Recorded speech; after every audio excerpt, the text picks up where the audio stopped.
ಮಂಡಕ್ಕಿ ಪ್ರಿಯರೇ ಎಲ್ಲಿದ್ದೀರಾ ಬನ್ನಿ. ಇವತ್ತು ನಾನು ನಿಮಗೆ ಮಸಾಲ ಮಂಡಕ್ಕಿ ಹೇಗೆ ಮಾಡೋದು ಅಂತ ತಿನ್ನಿಸ್ತೀನಿ. ಈವ್ನಿಂಗ್ ಸ್ನ್ಯಾಕ್ಸ್ಗೆ ಮತ್ತು ನಾವು ಎಲ್ಲಾದರೂ ಹೊರಗಡೆ ಹೋಗಬೇಕಾದ್ರೆ ನಮಗೆ ಬೆಸ್ಟ್ ಸ್ನ್ಯಾಕ್ಸ್ ಅಂತ ಹೇಳಿದರೆ ಇದು ಮಂಡಕ್ಕಿ. ಅಂದರೆ ಒಂದೊಂದು ಕಡೆ ಚುರುಮುರಿ ಅಂತ ಹೇಳ್ತಾರೆ, ಒಂದು ಕಡೆ ಮಂಡಕ್ಕಿ ಅಂತ ಹೇಳ್ತಾರೆ. ನಾನು ಮಸಾಲ ಮಂಡಕ್ಕಿ ಹೇಗೆ ಮಾಡೋದು ಅಂತ ಇವತ್ತು ನಾನು ನಿಮಗೆ ತೋರಿಸ್ತೀನಿ ಬನ್ನಿ.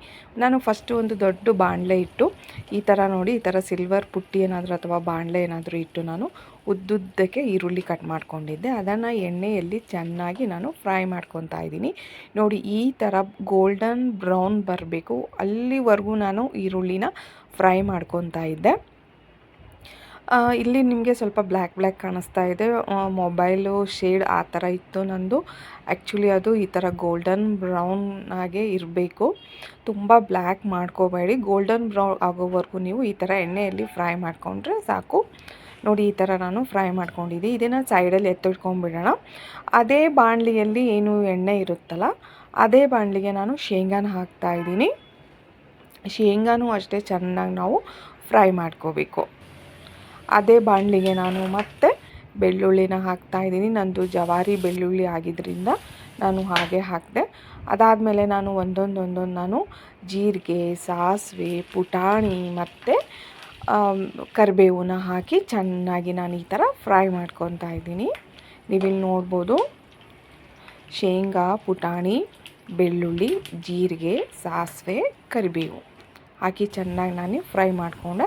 ಅದಾದಮೇಲೆ ನಾನು ಅರಿಶಿನ ಪುಡಿ ಮತ್ತು ಉಪ್ಪನ್ನು ಹಾಕಿ ಚೆನ್ನಾಗಿ ಈ ಥರ ಮತ್ತೆ ಕಲಿಸ್ಕೊತಾ ಇದ್ದೀನಿ. ನೋಡಿ, ಈ ಥರ ಎಲ್ಲ ಕಡೆ ಅರಿಶಿನ ಪುಡಿ ಹತ್ತಬೇಕು, ಆ ಥರ ನಾನು ಚೆನ್ನಾಗಿ ಫ್ರೈ ಮಾಡಿಕೊಂಡೆ. ಅದಾದಮೇಲೆ ನಾನು ಖಾರದ ಪುಡಿನ ಹಾಕ್ತಾಯಿದ್ದೀನಿ. ಖಾರದ ಪುಡಿನೂ ಹಾಕಿ ಈ ಥರ ಚೆನ್ನಾಗಿ ಕಲಿಸ್ಕೊಳ್ಳಿ. ಗ್ಯಾಸ್ ಆಫ್ ಮಾಡಿಬಿಡಿ.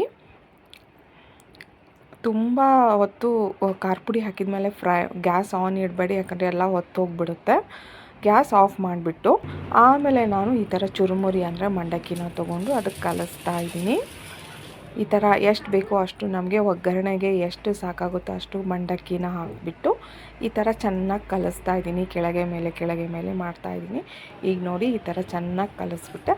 ಆಮೇಲೆ ನಾವೇನು ಮೊದಲಿಗೆ ನಾನು ಕರೆದಿಟ್ಕೊಂಡಿದ್ನಲ್ಲ ಈರುಳ್ಳಿನ ಫ್ರೈನ, ಅದನ್ನು ಹಾಕ್ತಾಯಿದ್ದೀನಿ. ಪುಟಾಣಿ ಪುಡಿ ಹಾಕ್ತಾಯಿದ್ದೀನಿ, ಹವೇಜ್ ಪೌಡ್ರ್ ಹಾಕ್ತಾಯಿದ್ದೀನಿ, ಸ್ವಲ್ಪ ಸಕ್ಕರೆ ಪುಡಿನೂ ಹಾಕ್ತಾಯಿದ್ದೀನಿ. ಇವಾಗ ಎಲ್ಲನೂ ಹಾಕಿಬಿಟ್ಟು ನಾನು ಚೆನ್ನಾಗಿ ಮತ್ತೆ ಕಲಿಸ್ತಾ ಇದ್ದೀನಿ. ನೋಡಿ, ಕೆಳಗೆ ಮೇಲೆ ಕಲಸಿ.